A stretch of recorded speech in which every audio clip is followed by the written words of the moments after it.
आसी समझ नहीं पा रही थी कि राज शेखावत जैसा इंसान असल में है कैसा। कभी एक पल वो गुस्से से भर जाता तो कभी इतने सलीके से बात करता कि जैसे कभी कुछ हुआ ही नहीं। राज अब उसके लिए एक रहस्य बनता जा रहा था। वो कभी उसे नजरअंदाज करता तो कभी उसकी छोटी छोटी बातों का भी ख्याल रखता। कुछ ही दिनों में आसी को ये एहसास हुआ कि राज ने उससे शादी सिर्फ नाम के लिए की है। ना उसमें प्यार था, ना अपनापन। शायद उसने ये रिश्ता दुनिया को दिखाने या फिर आसी को तकलीफ देने के लिए निभाया। अभी भी आसी उन्हीं कपड़ों में थी जो उसने उस रात पहने थे, और आज भी वो सवाल उसकी आंखों में था, क्या मैं सिर्फ एक दिखावा थी?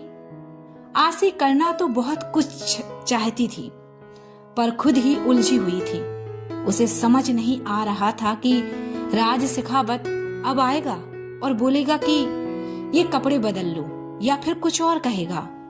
इसलिए वो उसी ड्रेस में खड़ी रही जो उसने राज के कहने पर पहनी थी। लेकिन जब बहुत देर तक राज नहीं आया तो आसी ने आखिरकार एक लंबी सांस ली, कपड़े ठीक किए और कमरे से बाहर निकल गई। जैसे ही आसी बाहर निकली उसे गेस्ट रूम में कुछ लोग बैठे नजर आए। वो थोड़ा चौंकी, फिर खुद से बोली, घर में तो मेरे अलावा और सिर्फ नौकर रहते हैं, फिर ये लोग कौन हैं?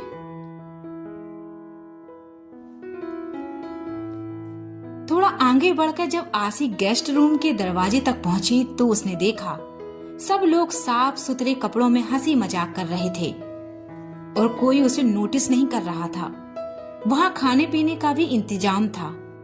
घर में कम से कम 7 लोग थे, लेकिन एक भी औरत नहीं थी।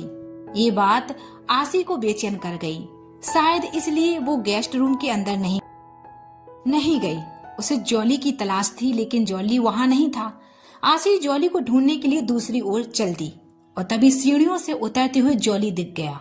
जॉली ने आसी को देखा, मुस्कुराकर बोला, चलो मैं तुम्हें कुछ दिखाता हूँ। आसी उसकी मुस्कान देख थोड़ा सा सुकून महसूस करती है और उसके साथ आगे बढ़ जाती है। आसी ने ऊपर देखा और थोड़े हैरान लहजे में कहा, वो वहाँ कौन रहता है और ये घर के सारे नौकर ऐसे कैसे बैठे हैं? जॉली ने लंबी सांस लेकर जवाब दिया, ये नौकर ऐसे ही हैं, सर के जाते ही खुद को इस घर का मालिक समझने लगते हैं।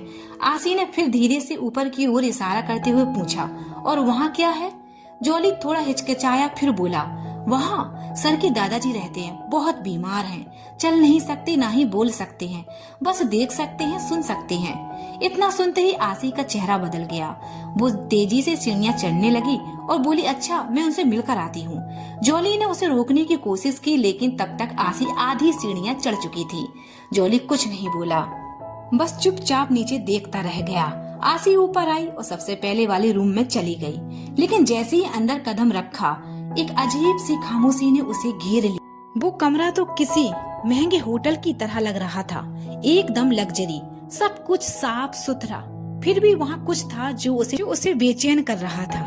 आसी के मन ने धीरे से कहा, चलो बुजुर्ग को पहले कमरे में देखते हैं। आसी, पहले मुझे उस इंसान को देखना है जिसे दादाजी कहते हैं। जैसे ही वो दूसरे कमरे में पहुंची, वहाँ बिस्तर पर कोई लेटा हुआ था और उसी को देखकर आसी के कदम वहीं रुक गए। उसकी आंखों से अचानक आंसू बह निकले, पैर पीछे हटने लगे, लेकिन चेहरे पर एक हल्की सी मुस्कान थी। उसकी आंखों में कई सवाल थे, लेकिन जवाब नहीं थे। रुकिए दी, आसी रुकती है। जॉली, आप वहां नहीं जा सकती। सर ने किसी को भी उनके पास जाने से मना किया है और आपके लिए उन्होंने सख्त हिदायत दी है। 4 कदम और बढ़ते ही कमरे से एक हल्की सी झनकार आई। आसी रुक गई, उसकी सांसें थमने लगी और वो इंसान जो सिर्फ आसी को देख रहा था कुछ बोल नहीं रहा था, बस आंखों से सब कह रहा था। आसी ने उसका हाथ थामा और उसकी आंखों से बहते आंसू अपने हाथों में समेट लिए। वो कुछ बोल नहीं सकी, शब्द जैसे गुम हो गए थे। वही कमरे के पीछे खड़ा राज, नजरें गुस्से में जमी हुई थी उस इंसान पर। आसी को उस गुस्से का एहसास तक नहीं हुआ।